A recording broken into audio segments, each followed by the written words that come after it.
Huwag kang maingay sa tatay ko ha. Kasi dahil di ako pumapasok, may nangbubuli kasi sa school natin. At binubuli niya ako.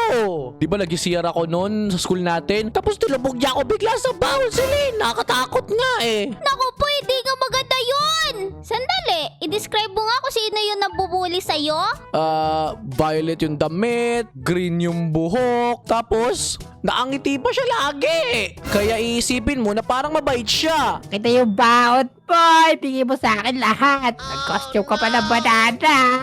Ganun na. Tikman mo to. Paya. Naku po, anong ginawa niya? Yan nararapat sa'yo. Ayaw mo ibigay sa akin yung baon mo Naku, finally, andito na ako sa bahay ni Jungkook. Ay, tawagin na natin siya. Tao po! Tao po! May tao po ba dyan? Jungkook? Dali, sino ba yung tao dyan? Oh, andyan po ba si Jungkook? Andito siya. Sino ka ba? Classmate po ako ni Jungkook. Kailangan na po kasi namin pumasok sa school eh. Andyan po ba siya? Nako, ganun ba? Ano si Jokot? Nanonood na TV? Ayaw pumasok eh. Naku po! Bakit ayaw pumasok ni Jungkook? Hindi ko alam. Sige na nga, pumasok ka na doon sa bahay. Kausapin mo, pwede mo siya pumasok. Patutulong mo na ako. Naku po, ano ba naman yan? Oy, Jungkook! Anong ginagawa mo dyan? Ang sarap pa nakain mo ng apple. Nako, sabi ko na nga ba Silin eh. Ikaw yung naririnig kong maingay dun sa labas. Nako, malis ka dyan. Nanonood ako ng TV. Anong nanonood ng TV? Pumasok na tayo sa school. Yari tayo kapag di tayo pumasok. Ayoko, tingnan mo yung pinapanood ko. Ang ganda, tingnan mo. Naku po, yung pala yung pinapanood mo? Ano ba naman yan? Grabe na ba yung pinapanood mo? Bulok naman yan eh. Tara na, pumasok na tayo. Yari tayo. Sige na, Jungkook, umalis na tayo. Hindi nga pwede Silin. Ayokong pumasok. Tiyatamad ako. Ayoko pumasok, Silin. Naku, ikwento mo nga sa akin. Bakit ba ayaw mo pumasok? Nako, ganito kasi yan. Huwag kang maingay sa tatay ko ha. Kasi dahil di ako pumapasok, may nangbubuli kasi sa school natin. At binubuli niya ako.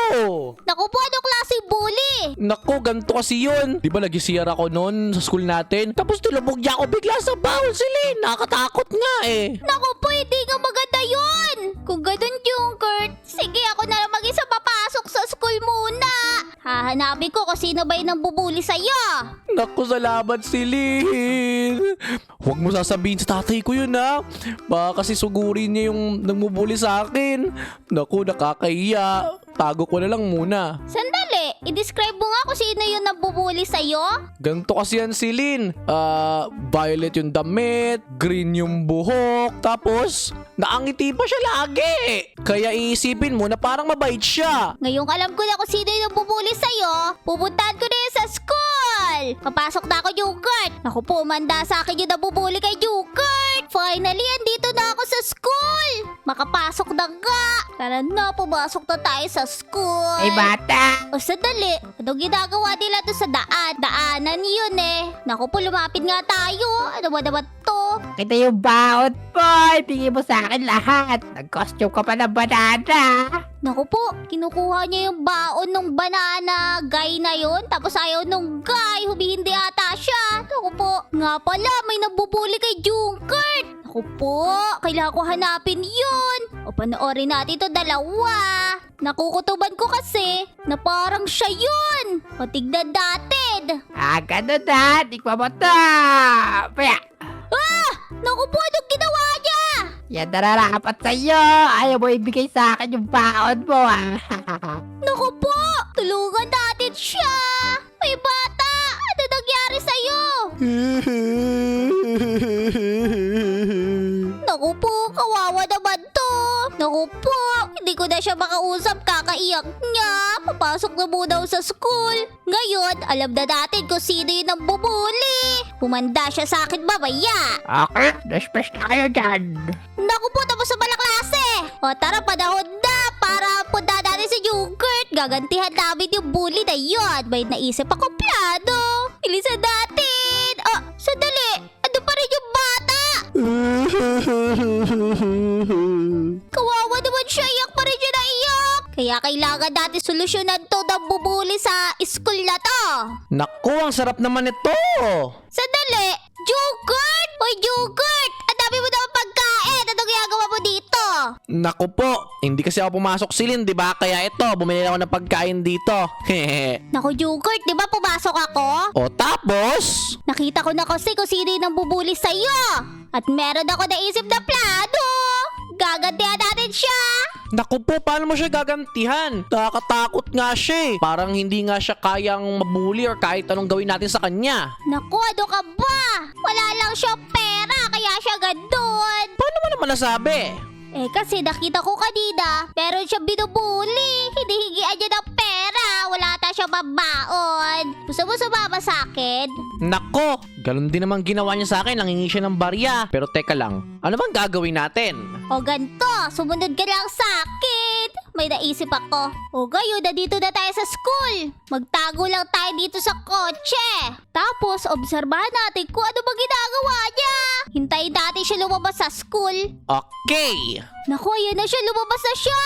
Salamat na pauwian na. Buti na lang may nakuha akong pera doon sa bata kanina. Kung hindi, wala sana ako makakain ngayon. Naku po, narinig mo yung Jugert? Sundan natin siya kung saan siya pupunta.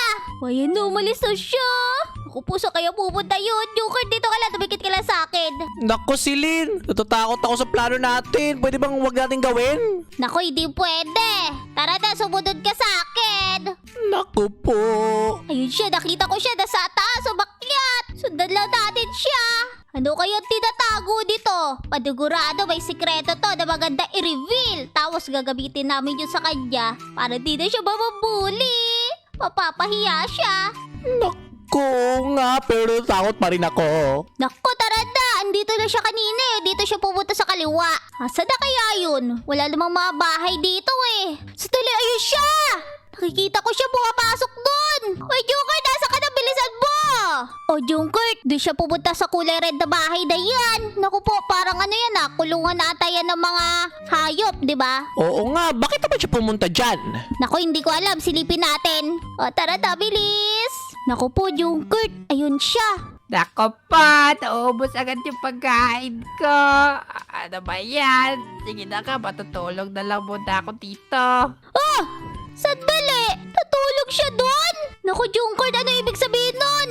Hindi ko alam, naguguluhan ako sa nangyayari ngayon. Hindi kaya homeless siya? Naku, labitan natin! O, dali, dito tayo! Hoy, ikaw! O, sandali. Ba't kayo nandito sa bahay ko? Manda ka sa akin ngayon, ikaw yung nabubulit sa akin. Yay, natutukoy kita! Nako, lalabahan na kita. Kala mo, ready ako. O, sandali! Naku po, itigil niyo yan! Tama ba yung narinig ko? Naku po, totoo ba? Bahay mo to? Nako po. Oo, bahay ko to eh. Naku, Jungkert, narinig mo yun? Naku po, alam ko na bakit siya nabubuli. O, sandali! Chan mo ba yun? Naku, Jungkert, narinig mo yun? Kaya nga, hindi sa akin yun. Sa tingin ko sa kanya yun eh. Oy, di yun sa akin. Gunin-gunin niyo lang yun. Naku po, Jungkert! Halika nga dito! Naku, Jungkert! Nagme-make sense na lahat bakit siya nabubuli at nangihingi ng barya! Naku po. Sa tingin ko wala siyang bahay. Ito lang yung bahay niya. Ano ba namang bahay ito? Hindi ito bahay eh. Tsaka kaya pala nangihingi siya ng barya kasi wala siyang makain. Tingnan niyo, mukha siya kawawa doon oh. Naku po. Naku po, Jungkert! Kaibiganin na lang natin to! Mukhang mahirap lang pala buhay niya kaya siya nabubuli. Ayoko, gustong-gusto ko siyang sapak-sapakin kasi binuli niya ako. Tingnan mo ako, ready na ako sa kanya eh. Nag-aaral ako ng ganito. Naku po, ako na nga bahala. Hoy, ikaw! Problema ba? Hindi maganda yung ginagawa mo. Nako, ano balitan? Kasi, nambubuli ka kasi nga wala kang bahay, wala ka ng pera. Nako pa. Paano mo alam? Obvious naman dito sa bahay mo. Natulog ka pa dito sa lupa. O ngayon, sumama ka na lang sa amin. Doon ka tumira sa amin. Kila Jungkert. O, lapitan mo si Jungkert. Sabihin mo, doon ka makikitira sa kanila. Nako pa. Pwede ba yun? Teka lang. Ano sinasabi mo sila sa akin, titira yan? Hindi pwede. Naku po, kahit dun siya tumira, susuntok-suntokin ko pa rin yan siya. Tingnan mo ako. Naku, Jungkert. Huwag ka nga ganyan. Itigil mo yan. Kaya lang naman siya nabubuli. Kasi nga wala siyang bahay. Wala din siya pera. Tignan mo kaya kung saan siya nakatira. Naku mo, Jungkert. Tignan mo. Naku po, parang ganun nga lang talaga yung dahilan kung bakit siya nambubuli. Kawawa naman siya. O halika na nga, pwede bang malaman kung anong pangalan mo? Ako si Kenji. O Kenji, simula ngayon, doon ka na titira sa bahay ko. Sige. Totoo ba yan? Naku po, mukhang papayag na si Jungkurt. Oo, tama ka dyan. Bagong friend ka na namin. At simula ngayon, tigilan mo na yung ginagawa mo sa ibang tao hindi maganda yon. Sige. Titigil ako na yung mga ginagawa ko. Naku po, may bago na naman kaming kaibigan. Yeah!